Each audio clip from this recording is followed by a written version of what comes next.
This is no entry. இவ்வளவு பெரிய பெஸ் போகுது, இது நோ என்ட்ரி. இந்த நியூஸ் பாத்தீங்களா? வெரி ஒஸ்ட்டுங்க.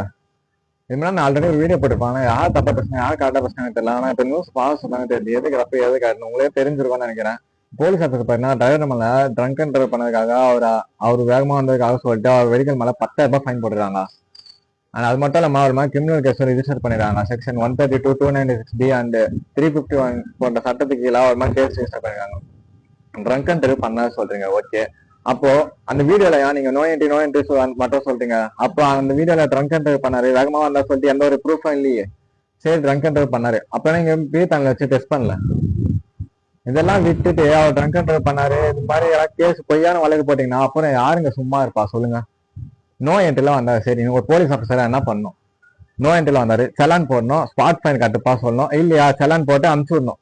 அதெல்லாம் விட்டு இப்போ வந்து ட்ரங்க் அண்ட் டிரைவ் பண்ணாருன்னா 10,000 ரூபாய் ஃபைன். என்ன காசு சும்மா வருதுங்க.